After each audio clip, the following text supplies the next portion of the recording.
Hello, everybody. Hope everybody's well. On tonight's upload, I want to dive into the Viking mythology and lore. The Vikings and the werewolf go back many, many decades. Let's dive into this. The long, hidden history of the Viking obsession with werewolves. After a hard day's work of thieving, Sigmundur and his son Sanjoli happened upon a house.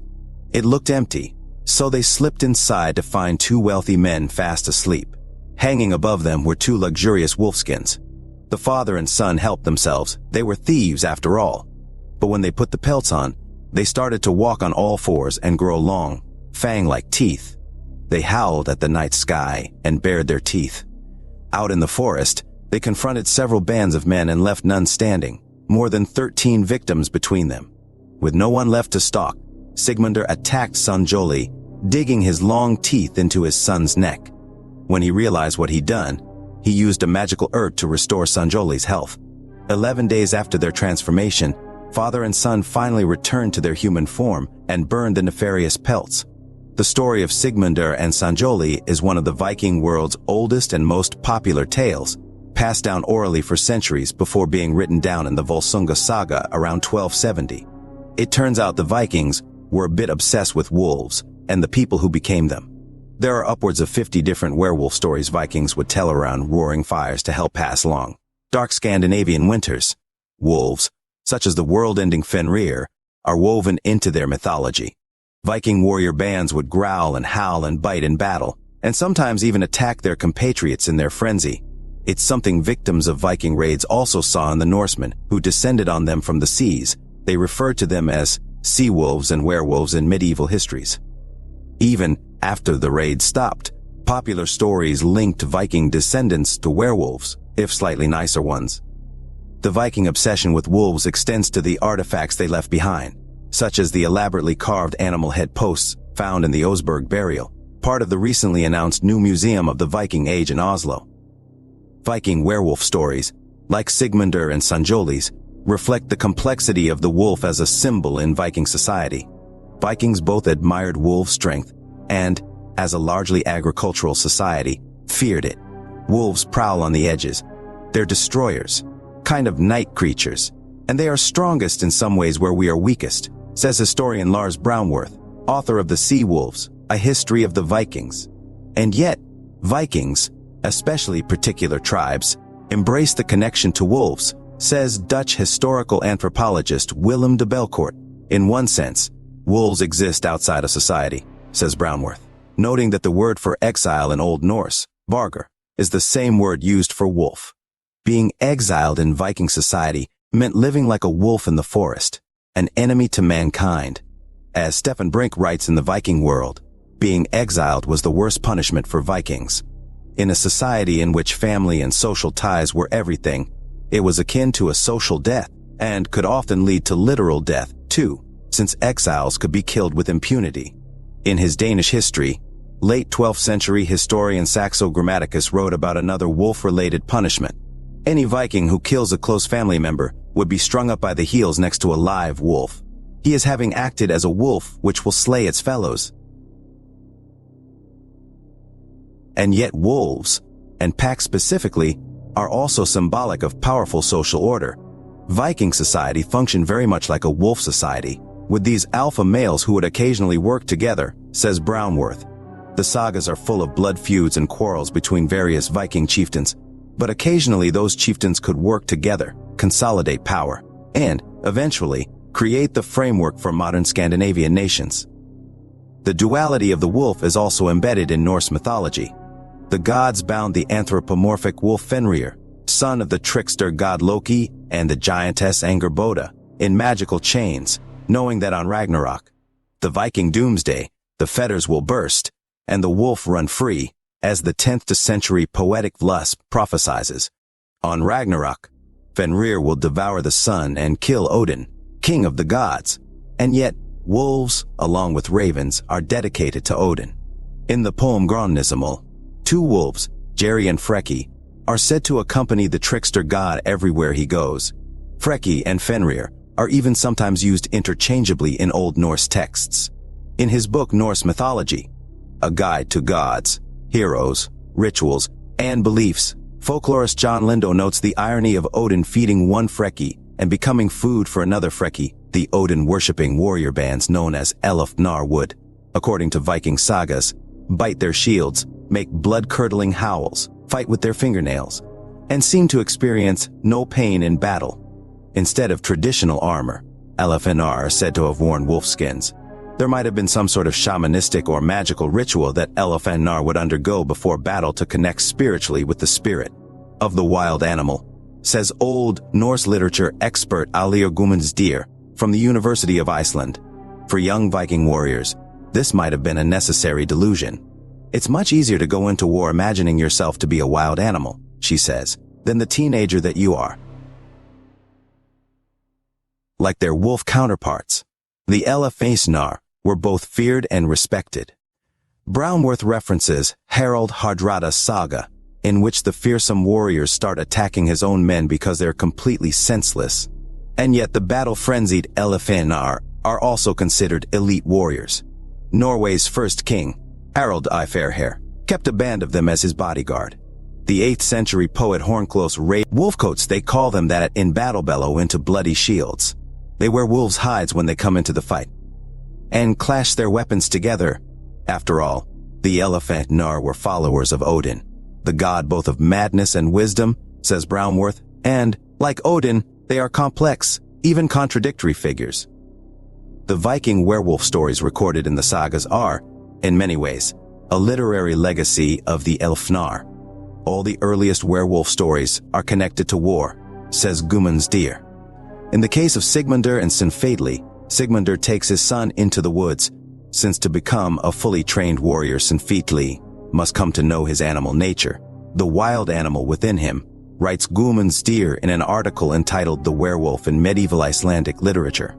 But as Brownworth notes, that's not entirely a good thing. When they become wolves, they start off like, oh, this is neat, but they quickly lose themselves and go on this killing spree.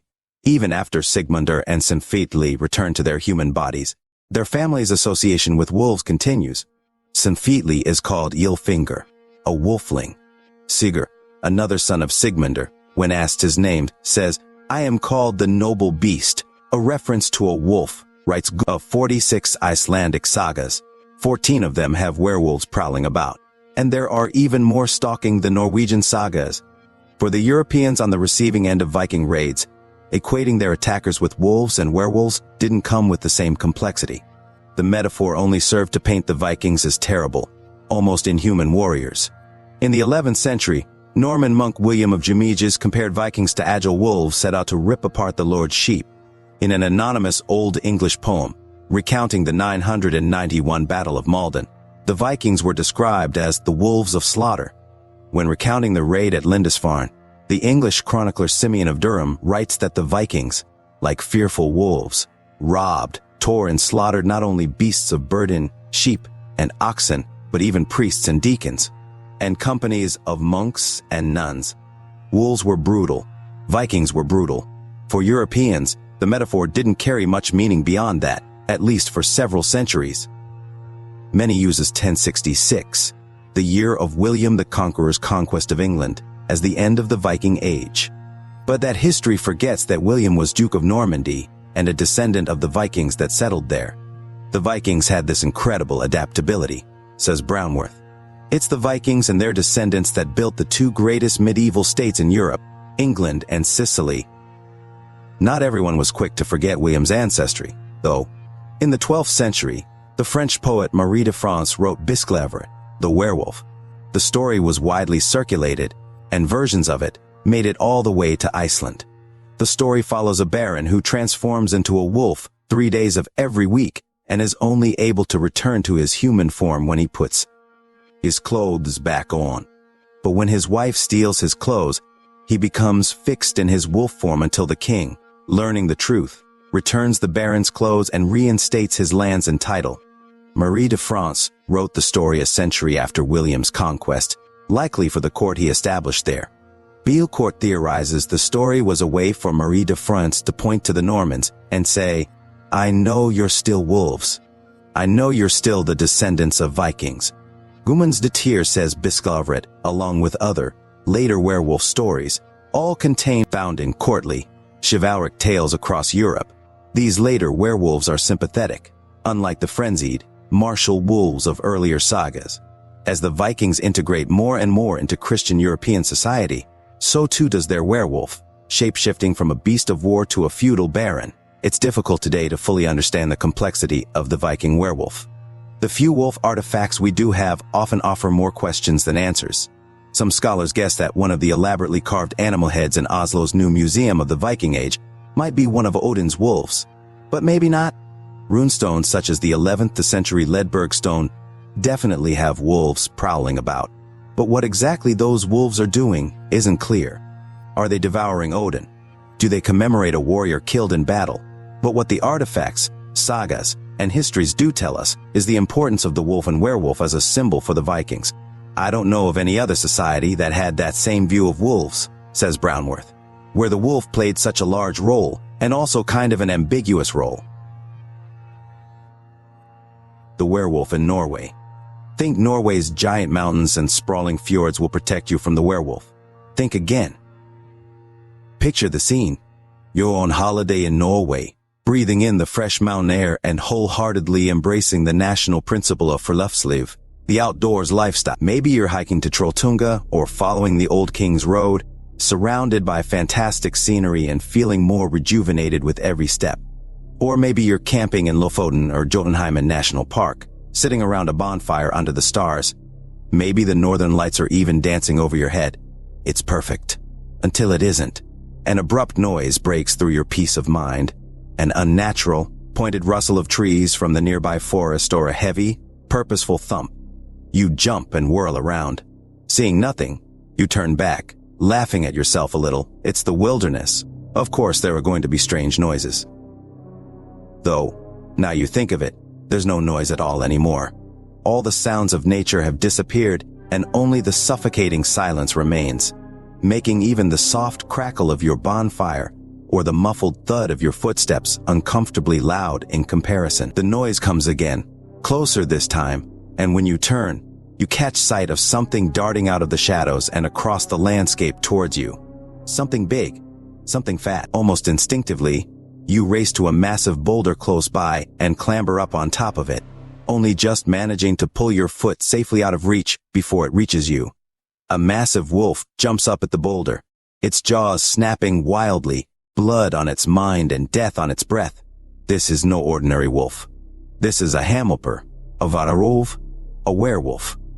Werewolves aren't as common in Norwegian folklore as these other creatures, including the troll, the nis, and the holder. Nor did Norway have any werewolf trials like France or... However, don't start thinking that this means there are no werewolves in Norway. They're just better at hiding. A final word about wilderness safety. If you go hiking in the Norwegian wilderness, and I highly recommend you do, it's unlikely that you'll encounter an actual wolf, let alone a werewolf. However, you should still take the proper precautions before setting out. Nature is full of enough dangers without needing fairy tale ones. Well, that concludes tonight's upload. I want to thank everybody for taking time out of your busy day to listen. Till next time, thanks again.